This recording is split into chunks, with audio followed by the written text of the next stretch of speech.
ડેડિયાપાડા સાગબારાની અંદર ચેતરભાઈ આદિવાસી સમાજના છે, મેં આદિવાસી સમાજના છે, પણ આદિવાસી સમાજને આમ આદમી પાર્ટી શું આપી શકે છે?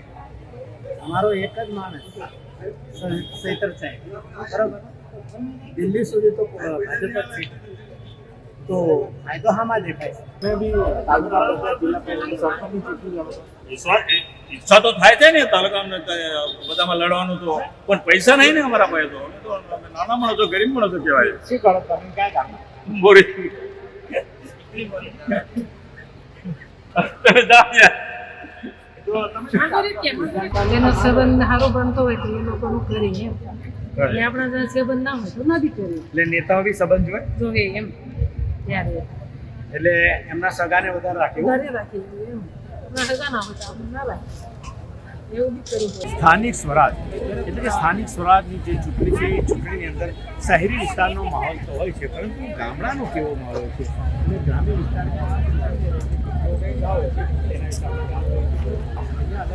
વિકાસનું કામ છે એમાં જો મેન વસ્તુ તો નોટબંધી કે પહેલો મુદ્દો, બીજો મુદ્દો 370, ત્રીજો મુદ્દો જનધન યોજના, અને આપણે અમારા આદિવાસી બહેનોને જે લાભો મળે છે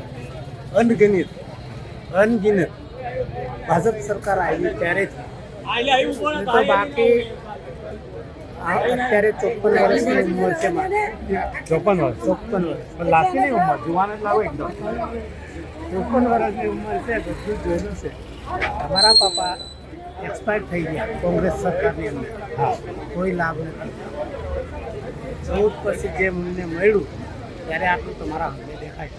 શું મળ્યું ભાજપના શાસનમાં? ભાજપના શાસનમાં હું ગણાવું બોલ, શું ગણાવું તેમ. તો બી તમે કોણ, તમને શું લાભ થયો? જો લાભમાં પહેલું તો આવાસ યોજના આવી, પછી મફત રાશનનું, અને આપણે આરોગ્યવાળું આવ્યું, બરાબર.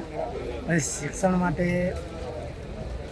જે એ લોકોએ કોલેજોને ઊભી કરી જ્યાં નથી અમારા વિસ્તારમાં, તો ઊભી થઈ. એ એક વસ્તુ, એ મેન મુદ્દો. શિક્ષણ જેટલું સારું હોય એટલું આપણું શિક્ષિત બને, એ તો છે ને. એ કોંગ્રેસ વખતે નહોતું કે આ ભાજપ જે કરી છે. બીજું તમને લાગે કે આમ આદમી પાર્ટી આદિવાસી વિસ્તારમાં કંઈ કરશે? બીજું શું છે કે અમારા આદિવાસીમાં આમ આદમી પાર્ટીનું વધારે ગરમાગરમી છે, પણ લોકો ગરમાગરમી કરે છે, પણ એટલું બધું નથી. વોટ આપશે કે નહીં લોકો હા આપશે 25%, આદિવાસી વિસ્તાર 25%. હવે જુઓ, દિલ્હીની અંદર કેજરીવાલ સરકારે જે મફતનું બહાર પાડ્યું, આજે કેજરીવાલ કાં છે? એ મુદ્દો મેન છે.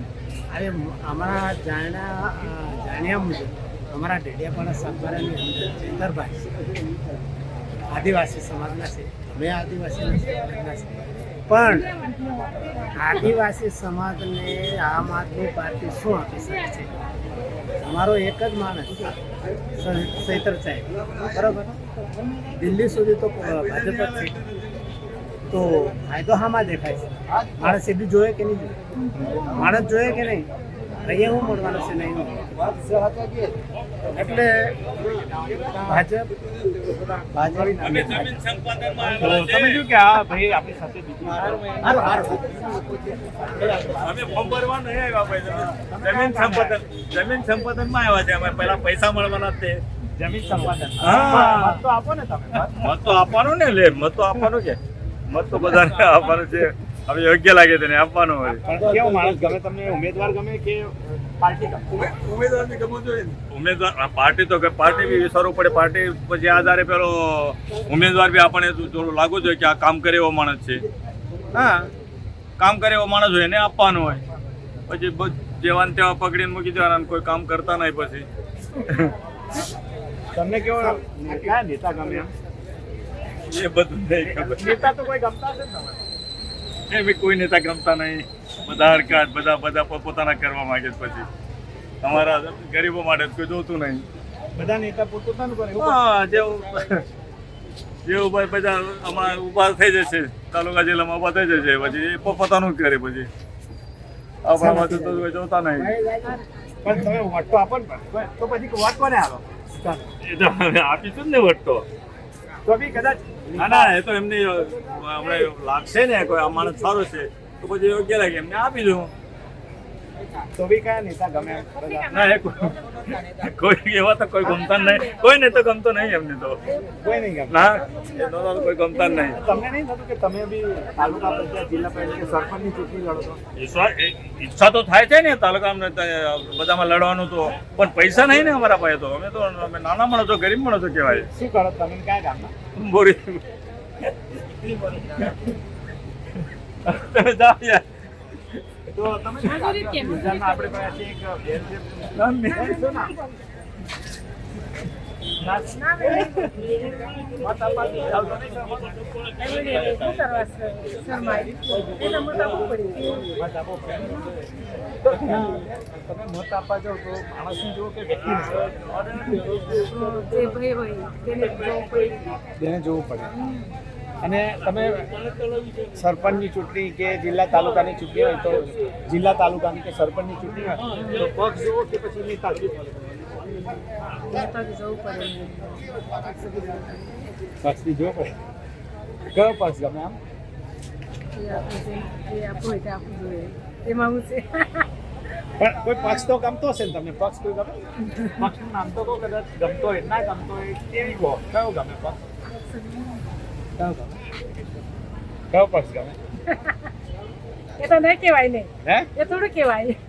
તો તમે જો કે ગ્રામ્ય વિસ્તારના જે મતદારો છે પોતાને મતદાનને પ્રત્યે તો જાગૃત છે, પરંતુ એ આપણી સાથે વાતચીત કરે છે તો તેમને કયો પક્ષ ગમે છે તે પણ ખુલીને નથી કહેતા. એટલે આ એક જાતની મેચ્યોરિટી કહેવાય.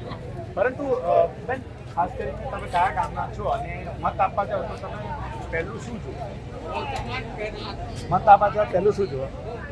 પેલું તો કઈ માણસો જોવું હોય નહીં.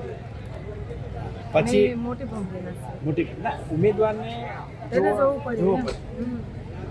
એ તો આપણા ઘરે દેશમાં આવતો હોય તો આપણે જોવું પડે એમ. જોવું પડે. જોવું પડે. તો એ કયું એવું કામ છે કે જે થવું જોઈએ તમે કહો છો જે ચૂંટણી આવે સરપંચમાં કે તાલુકામાં કે જિલ્લામાં કે ધારાસભ્ય કે સાંસદ, તો શું કરવું છે? આપણે આપણું કામ થતું હોય તો તે લોકોને જોવું પડે.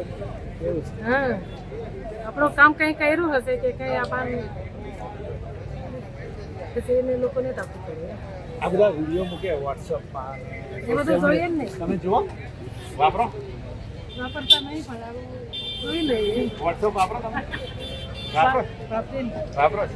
ફેસબુકમાં એકાઉન્ટ છે તમારું કે નહીં? હા, એમાં એકાવન એવું નહીં. વોટ્સઅપમાં વિડીયો જુઓ? એમાં વિડીયો જોઈએ એમ. વિડીયો જુઓ? કોના વિડીયો વધારે જુઓ? એનો વિડીયો હોય તે જોઈ લેવાનું ના, હોય. એટલે રાજકારણના જુઓ કે રાજકારણનો ભક્તિના હોય કે જુઓ કે ભક્તિના હોય કે બધું. બધા. તો એના પછી નક્કી કરો કે નક્કી કરીએ એમ. નક્કી કરીએ. હમ.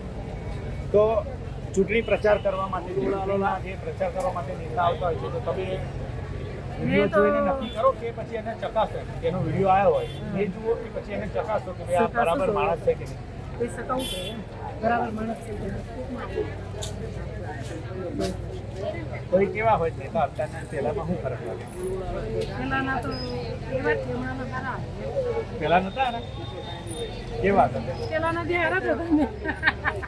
તમને ઈચ્છા થાય કોઈ ચૂંટણી લડવાની? ના, મેં તો આ આંગણવાડીમાં હતી એટલે એવું નહીં લડવા જોઈએ.